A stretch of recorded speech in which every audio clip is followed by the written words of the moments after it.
घरोघरी मातीच्या चुली या मालिकेच्या त्याचबरोबर इंटरेस्टिंग अपडेट आपण आपल्या आजच्या या व्हिडिओमध्ये जाणून घेणार आहोत. अजिबात वेळ वाया न घालवता सुरुवात करूया आपल्या आजच्या व्हिडिओला. जानकी आता ऐश्वर्याला म्हणत असते, ऐश्वर्या आपण तुझी सोनोग्राफी करून घेऊया. त्यावर ऐश्वर्या म्हणते, सोनोग्राफीची काय गरज आहे? त्यावर जानकी म्हणते, अगं असं काय करतेस, तू प्रेग्नंट आहेस ना, मग आपल्याला बाळ कसं आहे काय काळजी करून घ्यायला नको का, खात्री करायला हवी ना. त्यावर आईसुद्धा म्हणते, हो जानकी, जे बोलते ते बरोबर आहे ऐश्वर्या, तू तिचं ऐक. त्यावर लगेचच अवंतिकासुद्धा म्हणते, हो ना, म्हणजे काय खरं काय खोटं तेही कळून जाईल ना आपल्याला. त्यावर ऐश्वर्या म्हणते, काय म्हणालीस तू, काय खरं काय खोटं म्हणजे? त्यावर लगेचच जानकी म्हणते, अगं काय खरं काय खोटं तिला म्हणायचं नव्हतं, तिला म्हणायचं आहे काय हवं काय नको असं. तू काही काळजी करू नको, आपण तुला मस्त चांगल्या डॉक्टरांकडे घेऊन जाऊ. आता मात्र ऐश्वर्याच्या सगळं अंगलट येत असतं. मग ऐश्वर्या लगेचच चक्कर आल्याचं नाटक करते. त्यावर जानकी ऐश्वर्याकडे येते आणि ऐश्वर्याला म्हणते, काय झालं ऐश्वर्या, बरं वाटत नाही आहे का तुला, थकल्यासारखं होतं आहे? त्याबरोबर लगेचच आता ऋषिकेश म्हणतो, तुम्ही दोघे एक काम करा, तिला तिच्या खोलीत घेऊन जा. मग अवंतिका आणि जानकी ऐश्वर्याला तिच्या रूममध्ये घेऊन येतात. मग त्या ठिकाणी सुमित्रा येते. सुमित्रा ऐश्वर्याला विचारते, ऐश्वर्या बाळा कशी आहे तुझी तब्येत, ठीक आहेस ना तू?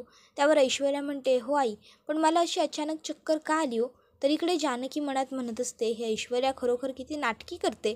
आणि मग ती म्हणते, अगं ऐश्वर्या तू प्रेग्नंट आहेस, प्रेग्नन्सीत चक्कर वगैरे बायकांना येतच असते. तर आई आता लगेचच म्हणायला लागते की, जानकी अगं जा, तिच्यासाठी जरा सरबत वगैरे काहीतरी घेऊन ये, म्हणजे ते प्यायल्यावर तिला बरं वाटेल. त्यावर जानकी म्हणते, हो आई, घेऊन येते ना मी सरबत. त्यावर आता लगेचच इकडे पुढे जानकी, तू जरा काळजी घेत जा तिची, तिला जरा चांगलं काही सांगत जा असंही ती म्हणते. तर आता ऐश्वर्या म्हणते, जाऊ देत नाही, माझ्यासाठी उगाच त्यांना कशाला त्रास. सुमित्रा म्हणते, अगं असं काय करतेस ऐश्वर्या, त्रास कसला त्यात, जावा आहेत ना त्या तुझी काळजी घेतीलच काय जानकी. त्यावर जानकी म्हणते, हो आई, तुम्ही काही काळजी करू नका, आम्ही ऐश्वर्याची अगदी व्यवस्थित काळजी घेतो आणि मी आपल्या डॉक्टरांची अपॉइंटमेंटसुद्धा घेते ऐश्वर्यासाठी. त्यावर ऐश्वर्या पटकन म्हणते, नाही नको. त्याबरोबर जानकी म्हणते, अगं ऐश्वर्या प्रेग्नंट आहेस ना तू, मग टेस्ट करायला नको कशी म्हणतेस? त्यावर ऐश्वर्या म्हणते, आई हो, मी टेस्ट करायला नको असं नाही म्हटलं, मी असं म्हणत होते की डॉक्टर हे नको, मी माझ्या डॉक्टरांकडे जाईन. त्यावर जानकी म्हणते, ऐश्वर्या हे बघ, असं नको करूस, तू 2 जीवांची आहेस, प्रेग्नंट आहेस, डॉक्टर खात्रीतले आणि ओळखीचे असले पाहिजे ना. त्यावर ऐश्वर्या म्हणत असते की, मी ज्या डॉक्टरांकडे जायचं बोलते ना, ते माझ्या खात्रीतले आणि ओळखीतलेच आहेत, मी त्यांच्याकडे जाऊन माझी ट्रीटमेंट पूर्ण करेन. त्यावर लगेचच अवंतिका म्हणते, अगं पण तुला जोशी वकिलांचा काय प्रॉब्लेम आहे, तू त्यांच्याकडे जायला का नकार देतेस ऐश्वर्या? त्यावर ऐश्वर्या म्हणत असते की, असं काही नाही आहे, प्रेग्नंट तू आहे का मी, तुला माहिती का मला माहिती. त्याबरोबर लगेचच आता मग मात्र अवंतिका गप्प बसते, कारण ऐश्वर्या ही जे बोलते ते योग्यच आहे. तर मग लगेचच आता सुमित्रा म्हणते, तुमचा काय प्रॉब्लेम आहे दोघींचा, काय फरक पडतो ती कुठल्या डॉक्टरांकडे जाते याने, डॉक्टरांकडे जाणे हे महत्त्वाचं आहे की नाही. आणि तुम्ही दोघी तिच्याशी ना जरा वाद घालणं बंद करा, जरा तिची काळजी घ्या. अरे तिचा नवरा गेला, पण काहीही झालं तरी तिच्या पोटामध्ये सारंगचा अंश वाढतोय, त्यामुळे सगळ्यांनी तिच्याशी व्यवस्थित वागलं पाहिजे की नाही. जानकी अगं तू तू मोठी जाऊ आहेस ना, तू काळजी घे जरा तिची. अवंतिका तू सुद्धा काळजी घे तिची, तिच्यासाठी जा काहीतरी खायला घेऊन या, सरबत घेऊन या. त्यावर अवंतिकाला राग येतो. अवंतिका रागारागात तिकडनं निघून जाते. तर जानकी मात्र आता खोलीच्या दारात गुपचूप उभी राहते आणि मनात म्हणत असते, याचा अर्थ सारंग भाऊजी आणि आई यांच्यात काहीच बोलणं नाही झालेलं, नाहीतर आई एवढ्या वाईट आमच्याशी वागल्या नसत्या. तर इकडे आता अवंतिका रूममध्ये आलेली असते.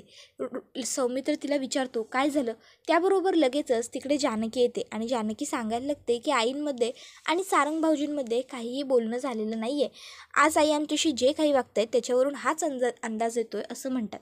त्याबरोबर लगेचच आता सौमित्र म्हणतो, जर असं असेल ना तर आपण आईशी स्पष्टपणे बोलायलाच पाहिजे. तर ऋषिकेश म्हणतो की, नाही सौमित्र, आपण असं नाही करू शकत, कारण अजूनही आपल्या हातात आपल्या प्रॉपर्टीचे पेपर्स आलेले नाही आहेत. जोपर्यंत प्रॉपर्टीचे पेपर्स मिळत नाही ना, तोवर आपल्याला काहीच करता येणार नाही. त्याबरोबर आता ऋषिकेश म्हणतो, तुम्ही काही काळजी करू नका, आता त्या ऐश्वर्याला जर धडा शिकवायचा आहे ना, तर तो मी तिला माझ्या पद्धतीने शिकवतो, बघाच तुम्ही. त्याबरोबर आपण पाहतो की इकडे सारंग हा पावसा पाण्यातनं भिजून त्याच्या ज्या ठिकाणी तो राहतोय त्या जेलच्या ठिकाणी आलेला असतो. तो आता विचार करतो की चला बरं झालं एकदाचा पोहोचलो तरी. पण आजचा दिवस खूप पनवती होता. एकतर त्या ऐश्वर्याने मला बघितलं आणि त्यात मध्येच पाऊस पडायला लागला. त्यात ह्या फोनमध्ये सुद्धा बरोबर आत्ताच पाणी जायचं होतं, फोनसुद्धा बंद झाला आहे. दादा, ओ दादा. अरे बापरे, इथं कोण बी नाही बहुतेक. आता काय करायचं? म्हणलं होतं इथं येऊन तरी दादाला फोन करायला होईल. बरं जाऊ दे, पहिली कापडं बदलतो, मग बघतोय पुण्यांदा चालू होतोय का फोन. आणि मग सारंग तिकडनं चेंज करण्यासाठी निघून जातो. तर इकडे ऐश्वर्या खोलीत येरझाऱ्या घालत असते. मनात म्हणत असते की आज चेकअप आणि सोनोग्राफी जरी मी माझ्या बाजूने वळवून घेतली असली तरी जानकी हे सगळं मुद्दाम करते हे मला कळून चुकलं आहे. हे सगळं आता माझ्या चांगलट यायला नको. इतक्यात तिकडे ऋषिकेश येतो. ऐश्वर्या ऋषिकेशला बघून घाबरल्याचं नाटक करते आणि म्हणते, काय हवं आहे तुम्हाला, तुम्ही इथे का आलाय? त्यावर ऋषिकेश म्हणतो, नाही बघायला आलो आहे, तुझी ही नाटकं किती वेळ चालतात ते अजून, कधी बंद करणार आहेस ही सगळी नाटकं? त्यावर ऐश्वर्या म्हणते, काय बोलताय तुम्ही हे ऋषिकेश दादा, मला काही कळत नाही आहे. ऋषिकेश लगेचच ऐश्वर्याकडे येतो, तिचा एक हात घट्ट धरतो आणि तिला म्हणतो, हे बघ ऐश्वर्या, नाटकं करू नकोस. अजूनही मी तुला एकांतात विचारतोय, सगळ्यांच्या समोर तुझी धिंड काढत नाही आहे. मला नीट सांग की तू प्रॉपर्टीचे पेपर्स कुठे ठेवलेस? हे बघ, मला उगाचच्या उगाच नाटकबाजी नको आहे तुझी ही सगळी नाटक नौटंकी जी आहे ना, त्याच्यावरती माझी सरळ साधी आई विश्वास ठेवेल, मी नाही या. त्यावर ऐश्वर्या म्हणते, अहो काय बोलताय तुम्ही हे भाऊजी, मला काही कळतच नाही आहे नेमकं तुमचं काय चाललं आहे ते. त्याबरोबर ऋषिकेश तिला सांगतो, हे बघ, मला 24 तासाच्या आत प्रॉपर्टीचे पेपर्स हवेत आणि जर 24 तासात मला प्रॉपर्टीचे पेपर्स नाही मिळाले ना ऐश्वर्या, तर यावेळेस लक्षात ठेव, गाठ माझ्याशी आहे हां. आता एवढं बोलून ऋषिकेश तिकडनं रागारागात निघून जातो. ऐश्वर्याने आता हे सगळं रेकॉर्ड करून घेतलेलं असतं. ती म्हणत असते, संधीचं सोनं कसं करायचं ना, हे ऐश्वर्याकडूनच शिकलं पाहिजे. त्यानंतर आता ऐश्वर्या ही खूपच जास्त खुश असते. तर पुढे आपण पाहतो की आता ऐश्वर्या ह्याचा उपयोग करून घ्यायचा असं ठरवते. तर दुसरीकडे आता सुमित्रा ही जानकी आणि अवंतिका यांना ओरडत असते. ती म्हणत असते, जेवणाची सगळी तयारी झाली आहे, मग एक काम करा, ऐश्वर्याला तिचं ताट वरतीच देत जा. आता ती प्रेग्नंट आहे, तिला जास्त चढ उतर करायला लावू नका, दमेल ती. इतक्यात तिकडे ऐश्वर्या येते आणि म्हणते, नाही आई नको, उगाच माझी काळजी घ्यायला तुम्ही यांना सांगू नका, यांना फक्त प्रॉपर्टी हवी आहे. त्यावर जानकी म्हणते, अगं काय बोलतेस तू हे ऐश्वर्या, आणि असं अचानक येऊन का काहीतरी बडबडतेस? त्यावर ऐश्वर्या म्हणते, जानकी प्लीज ग, नको इतकी खोटी नाटकं करूस. का असं वागता तुम्ही माझ्याबरोबर? आईंसमोर एक, माझ्यासमोर एक, नको ना प्लीज. तुला काय तुझा नवरा बोललेला नाही आहे का की मुद्दामून असं वागतेस माझ्याशी? आज ऋषिकेश दादा माझ्या खोलीत आले होते आणि मला धमकावत होते ते की त्यांना सारंगच्या वाटणीची सगळी प्रॉपर्टीसुद्धा हवी आहे म्हणून. आला होतात की नाही ऋषिकेश दादा तुम्ही आज माझ्या खोलीत आणि मला म्हणालात की नाही प्रॉपर्टीचे पेपर्स मला दे, नाहीतर बघ म्हणून 24 तासाच्या आत. त्याबरोबर लगेचच आता ऐश्वर्यासमोर ऋषिकेश म्हणतो, नाही मी असं काही नाही म्हणालेलो आई. त्यावर लगेचच ऐश्वर्या म्हणते, मला माहिती होतं तुम्ही अचानक असं नाहीच म्हणाल, म्हणून मी आज पुरावा घेऊन आली. 1 मिनिट आई. आणि मग लगेचच आता ऐश्वर्या तिने जी ऑडिओ क्लिप बनवलेली असते ती सगळ्यांना दाखवते. त्यामध्ये ऋषिकेशचा आवाज सगळ्यांना अगदी स्पष्ट येतो.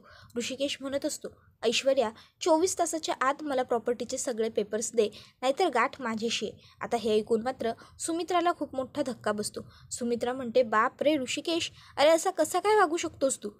अगं ऐश्वर्या, बरं झालं तू हे व्हिडिओ बनवून आणलंस, नाहीतर मला कधी कळलंच नसतं खरं, मी तुझ्यावर विश्वासच ठेवला नसता गं. त्यावर लगेच ऐश्वर्या म्हणते, आई अहो हे आजचं नाही आहे, जेव्हापासून माझे सारंग गेलेत ना तेव्हापासून हे नेहमी सतत होतच असतं.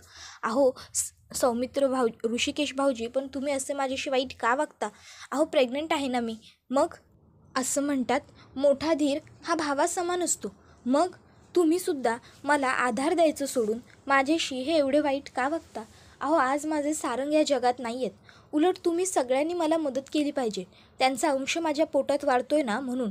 पण मदत करणं तर खूप दूरच राहिलं, उलट तुम्ही माझ्या वाटणीची प्रॉपर्टीसुद्धा मागताय. का वागता असं माझ्याशी? अहो जेव्हा माझं बाळ जन्माला येईल त्यावेळेस ते तुम्हाला काका म्हणेल, नानांना आजोबा, आईना आजी म्हणेल, मग तरीही का? त्याबरोबर लगेचच ऋषिकेश म्हणत असतो, आई अगं नको विश्वास ठेवू या मुलीवर तू. ही ऐश्वर्या किती खोटारडी आहे हे तुला माहिती नाही आहे का? अगं तुला माहीत नाही आहे का की तुला आठवत नाही आहे, हिने स्वतःची लायकी जेलमध्ये जायची असताना जानकीला जेलमध्ये घालवलं, आपली कंपनी खड्ड्यात ढकलण्याचा प्रयत्न केला. अगं एवढंच काय, नानांनासुद्धा हिने ढकललं, नानांना त्रास होईल याचा प्रयत्न केला. तरीही तू हिच्यावर विश्वास ठेवतेस? अगं आम्ही सगळे त्यावेळेसही हिला पुरून उरलो होतो आणि आताही आम्ही हिला पुरून उरतोय ना, म्हणून ही काहीतरी अशी नाटकं करत असते. खरं बोलतोय मी, विश्वास ठेव. त्यावर लगेचच सुमित्रा म्हणते, अरे बास बास बास ऋषिकेश, अरे काय चाललंय? किती बोलशील त्या बिचाऱ्या ऐश्वर्याच्या बाबतीत? मला वाटलं होतं की फक्त जानकीचाच तिच्यावर राग आहे, पण तुम्हा सगळ्यांच्या मनात तिच्याबद्दल केवढं विष भरलेलं आहे. त्याबरोबर लगेचच नानासाहेब म्हणतात, बाद झालं. काय चाललंय तुझं सुमित्रा? तुझं शहाणपण ही ऐश्वर्या बोलायला लागली की कुठे जातं गं? सोडून जातं का तुला? त्याबरोबर लगेचच सुमित्रा म्हणत असते, अहो याच्यामध्ये शहाणपणाची कुठली गोष्ट आहे? आता स्पष्ट आपण सगळ्यांनी ऋषिकेशचा आवाज ऐकला ना, तुम्हाला त्याच्या आवाजातली जरब जाणवली नाही का? त्याबरोबर लगेचच आता इथे सुमित्रा ही सगळ्यांनाच सांगते, हे बघा सगळ्यांनी लक्षात ठेवा, ऐश्वर्याशी कोणीही वाईट वागलेलं मला चालणार नाही. सौमित्र म्हणतो, अगं आई, पण त्यावर लगेच सुमित्रा म्हणते, आई वगैरे तू तर बोलूच नकोस. तू तर बाहेरही वकील आणि आताही वकील जानकीचाच, काय बरोबर ना? अरे ही जानकी जेव्हापासून जेलमधून जाऊन आली आहे ना, तेव्हापासून तुम्ही हे सगळे विसरलाय की ती बेलवरती सुटली. पण आजही जेव्हा मी घराच्या बाहेर पडते ना, तेव्हा बायका मला विचारतात की खरोखर तुमच्या सुनेने तिच्या आईचा खून केलाय का हो? सांगा ना, कसं वाटत असेल मला. पण तरीही तुम्ही सगळेजणं ह्या बिचाऱ्या साध्या सरळ ऐश्वर्याला दोष देताय. कशासाठी? तुम्हाला काय मिळतं काय हे सगळं करून? का उगाचच्या उगाच तुम्ही त्या बिचारीच्या पाठी पडून गेलाय रे? त्याबरोबर मग मात्र ऐश्वर्याला आणखीनच जास्त चांगली संधी मिळालेली असते. तर इकडे आता सुमित्रा म्हणत असते, बिचारी काही बोलत नाही तर फायदा तुम्ही घेऊ नका कुणी, मी आहे तिच्या पाठीशी. ऐश्वर्या बाळा चल, तू दमली असशील ना, मी तुला तुझ्या खोलीमध्ये घेऊन जाते. असं म्हणत आता सुमित्रा लगेचच ऐश्वर्याला आधार देते आणि आधार देऊन तिच्या खोलीमध्ये न्यायला लागते. हा सर्व प्रकार जो घडलेला असतो तो बघून घरातल्या सगळ्यांनाच खूप मोठा धक्का बसलेला असतो. कोणालाच कळत नसतं की नक्की सुमित्रा हे असं का वागते. नक्की सारंगमध्ये आणि सुमित्रामध्ये बोलणं झालं आहे ना, की काही त्यांचं बोलणंच झालेलं नाही आहे म्हणून सुमित्रा हे सगळं वागते. मग आता लगेचच ऋषिकेश, सौमित्र, अवंतिका, ऐश्वर्या यांना हा प्रश्नही पडलेला असतो आणि टेन्शनही आलेलं असतं. तर दुसरीकडे आता सुमित्रा ही ऐश्वर्याला म्हणत असते, ऐश्वर्या, ऐश्वर्या बाळा अगं रडू नको, शांत हो, तुझी तब्येत बरी आहे ना? त्यावर ऐश्वर्या म्हणते, आई अहो सतत ऋषिकेश दादा नावाची टांगती तलवार माझ्या डोक्यावरती असते, कसं बरं वाटेल मला, सांगा ना तुम्हीच. त्यावर लगेच सुमित्रा तिला सांगते, हे बघ ऐश्वर्या बाळा काळजी करू नकोस, मी आहे ना तुझ्या पाठीशी. हे बघ एक गोष्ट कायम लक्षात ठेवायची, अख्खं घर जरी तुझ्या विरोधात गेलं ना तरीही मी आहे, मी कायम तुझ्याच बाजूने ऐश्वर्या. काळजी करू नकोस, सगळं छान होणार तुझं. त्याबरोबर ऐश्वर्या मनातल्या मनात म्हणत असते की येस ऋषिकेश, जानकी तुम्हाला काय वाटलं, तुम्ही मला पुरून उराल, पण मी असं काही होऊ देणार नाही आहे. तर इकडे सुमित्रा म्हणते, ऐश्वर्या बाळा मी तुझ्यासाठी बदाम घातलेलं दूध करून आणू का? त्यावर ऐश्वर्या नकार देते. तर दुसरीकडे आपण पाहतो की सारंग आता घरातल्यांना सांगायला लागतो की त्या दिवशी आई माझा फोटो घेऊन एकटीच रडत बसली होती. मग मी त्या ठिकाणी गेलो, आईला मी माझ्या त्या फोटोत दिसलो, पण आई मला चिडली कारण तिने मला ओळखलंच नव्हतं. ती म्हणायला लागली, कोण आहात तुम्ही आणि हे काय असे अचानक एकाएकी तुम्ही खोलीत कसं काय शिरून आलात? तुम्हाला काही कळतं आहे का? ए ऋषिकेश, अरे जानकी कुठे आहात तुम्ही? अरे लवकर या, हा बघा इथे चोर आला आहे. त्याबरोबर लगेचच आता त्या ठिकाणी ऋषिकेश, जानकी, अवंतिका, सौमित्र यांच्यापैकी कोणीच येत नाही कारण ते लोक तर बाहेर गेलेले असतात. तर आता इकडे लगेचच सारंग म्हणत असतो, आई तुम्हाला ओळखलं नाहीस का? अगं मी तुझं सारंग. आणि मग तो लगेचच आईला स्वतःची सगळी दाढी मिशी वगैरे काढून दाखवतो. त्याबरोबर आई सारंगला घट्ट कडकडून मिठी मारते आणि डहाळ मोकळून ढसाढसा रडते. बाळा तू कसा आहे चौकशी करते. त्याबरोबर पुढे आता तो सांगतो आणि मग मी आईला सगळं खरं सांगितलं ऐश्वर्याबद्दल. त्यावर जानकी म्हणते, मग जर आईना एवढं ऐश्वर्याचं खरं रूप सारंग भाऊजींनी स्वतःच्या तोंडाने सांगितलं तरीही मग आई आपल्यावरती विश्वास ठेवायला का तयार नाही? त्याबरोबर आता अवंतिका म्हणते, हो ना मलासुद्धा कळत नाही आहे. मला तर असं वाटतंय ना की आपण आईंशी जाऊन आता सरळ सरळ बोलून टाकावं, त्यांना सगळं सांगावं. त्याबरोबर आता इकडे ऋषिकेश म्हणत असतो की आपण असं नाही करू शकत कारण अजूनही प्रॉपर्टीचे पेपर्स आपल्या हातामध्ये आलेले नाही आहेत. त्यामुळे आपल्याला ऐश्वर्याला धडा शिकवायचा असेल तर काहीतरी हाच मार्ग निवडावा लागेल. त्याबरोबर सौमित्र म्हणतो, पण मला कळत नाही आहे आई असं का वागते? तर सारंग म्हणत असतो की आईला जर मी एवढं सगळं माझ्या स्वतःच्या तोंडाने सांगितलं आहे तरीही ती आई अजून ऐश्वर्याची बाजू घेते, हे जरा अवघडच आहे. आई नक्की शहाणी झाली आहे ना? इतक्यात त्या ठिकाणी सुमित्रा येते आणि सुमित्रा म्हणते, हो शहाणी झाली आहे आणि खूप चांगली शहाणी झाली. त्याबरोबर आता सगळेजण तिच्याकडे बघायला लागतात. अवंतिका आता आईला बघून म्हणते, आई तुम्ही? त्याबरोबर ती म्हणते, हो मीच. तुम्हाला काय वाटतं? मला ऐश्वर्याचं खरं रूप कळल्यानंतर तिचा राग आला नसेल. त्यावर सारंग म्हणतो, आई मला तर वाटलं होतं तू तुझं तिच्या झिंज्या धरशील आणि उपटशील. त्यावर सुमित्रा म्हणते, माझ्याही मनात तसंच काहीतरी आलेलं. वाटलं होतं की तिच्या जवळ जावं आणि थेट तिच्या 2 मुस्काटात लगावून द्याव्या, पण त्याचा काही पर्याय होणार नाही.